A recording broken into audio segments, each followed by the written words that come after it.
Now, this is why we love the UEFA Champions League. Imagine PSG scoring 7 goals in one night. PSG. Dembele is back after his Ballon d'Or win.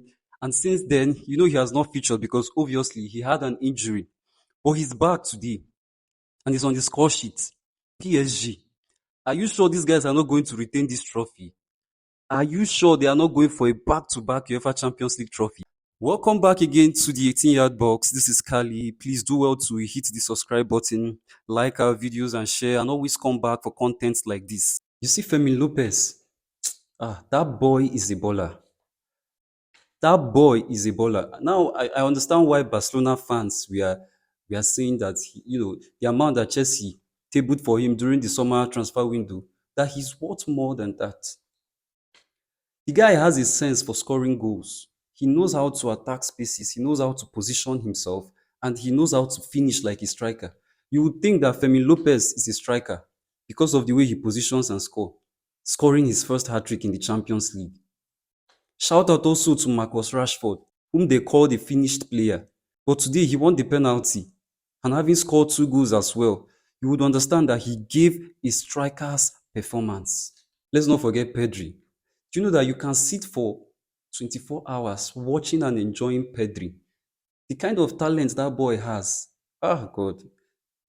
Pedri reminds me when I was in my prime. The level of his technical ability. I don't think there's any player in the world currently that can match Pedri's technical ability.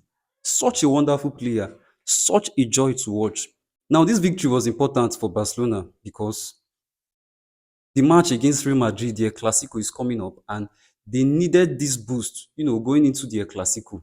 Because Real Madrid will be playing tomorrow, and of course, we are going to sit and watch and see what their game will be like. It's a big game for them because they are playing Juventus, so it's a big game for Real Madrid. But Barcelona has gotten their own job done today, which is important, having lost their last match against Paris Saint-Germain. What a game! I said it before. I said that Olympiacos are a team that likes to press because I watched them against Arsenal. Now, these guys do not just sit back and soak up the pressure.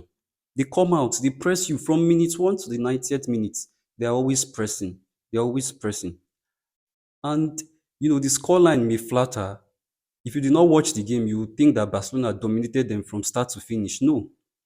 They had spells and moments in which they caused a bit of trouble to Barca. You see that red card, it came at the right time because Olympiacos were beginning to build momentum after scoring that penalty.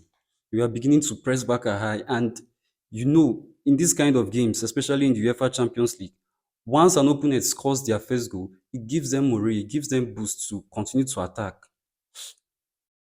But immediately Barcelona scored the third goal, and of course the red card to that Olympic. Now, that red card is a very debatable red card, if I'm going to be honest.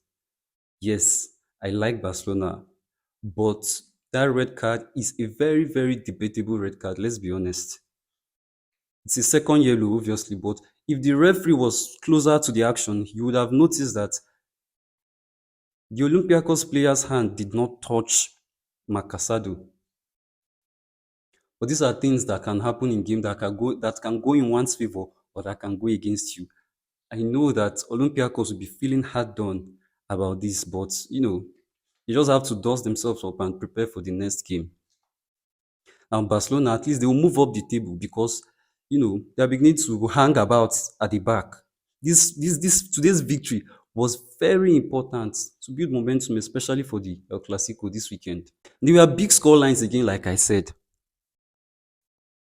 Dembele and PSG. What kind of brutality is that? Do you know that all these goals PSG scored, they did it in the home of um, Bayern Leverkusen? How can you come to someone's home and beat them 7-2? No, no, that's wickedness. That's wickedness. What you even fail to understand that the both team had red cards too. The both of them had red cards in the first half, and they still managed to score 7 goals. Champions League. That's why they say the Champions League is very, very unpredictable. You cannot just predict the Champions League. Okay, take a good look at Napoli. Napoli with all the experience, Antonio Conte, Kelvin De Bruyne, and of course Rasmus Højlund from United that have been in form. They still lost to a PSV side. PSV beating Napoli 6-2. Oh, Champions League. Champions League. Now let's talk about the big game for today. The big game for today. Arsenal versus Atletico Madrid. All the English club want to do, they want to do. Man City won. Erling Haaland continued his scoring streak. That guy, Erling Haaland, I don't think anybody can stop him. Because the rates in which that guy is scoring now, I don't think he has plans of slowing down. He scored today. Oh, he scored the first goal today. Erling Haaland. Erling Haaland. If he continues in this vein of form, he might literally break every record there is to break. Yes, yes. How can a striker be scoring every? Talking about strikers, Victor Gyokeres ended his goal drought. I think 9 matches or so. Yes, yes, it's up to nine.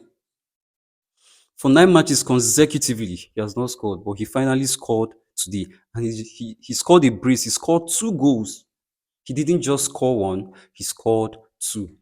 So football is very unpredictable because a lot of us had we predicted that Arsenal and Atletico Madrid's match was going to be a tight affair.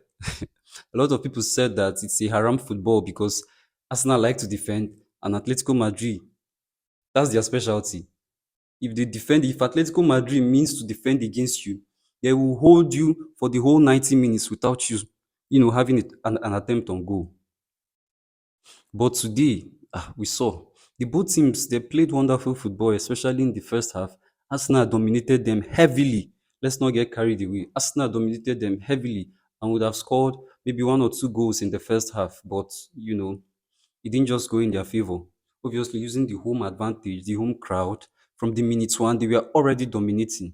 They were already dominating.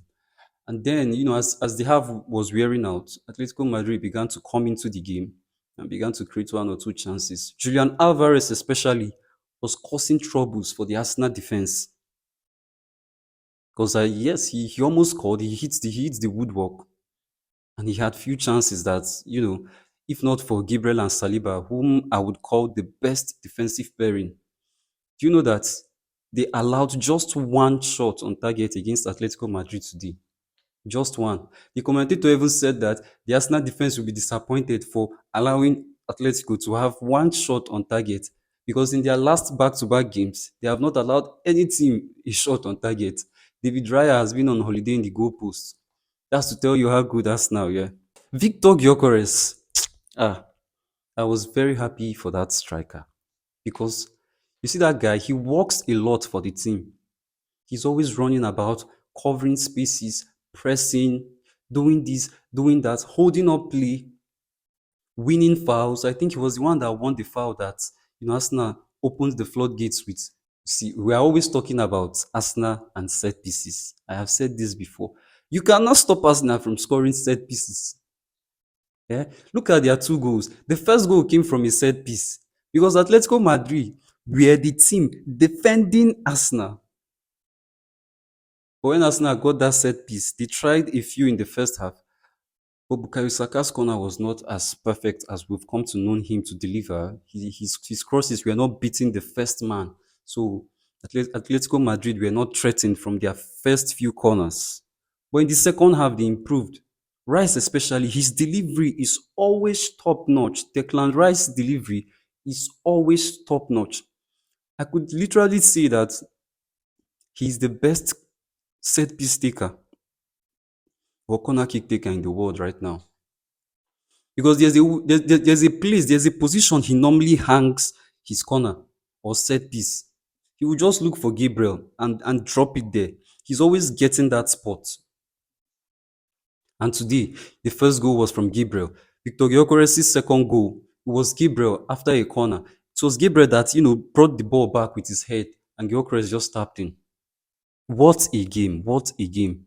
So happy for Arsenal, so happy for Barcelona, as well happy for Manchester City, including Newcastle, the English team as well that was there today. Newcastle battered Benfica. Oh. Another game people were predicting to be a low scoring game. 3-0. 3-0. Well done to Newcastle. Well done to Newcastle. Well done to Arsenal. Well done to Barcelona. Of course, to PSV and PSG.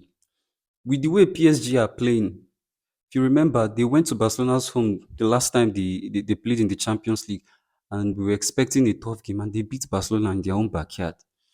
So let's not write off PSG. They have a Ballon d'Or winner. We should respect them. Dembele came back today now and he has scored. Desire Doué was on the score sheet. Nuno Mendes. Nuno Mendes. That guy is literally exceptional. I don't think there's any left back as good as Nuno Mendes in the whole world. In the whole world. Balde of Barcelona is good, but he's just coming back from injury. So we need to give him a bit of time, to pick up form and momentum and get going before we know where to place him. But what a game, what a UEFA Champions League night. Different kind of goals, different style of goals. Happy for all the wins, happy for all the victories. Do well to subscribe to our channel. Do not forget, always come back.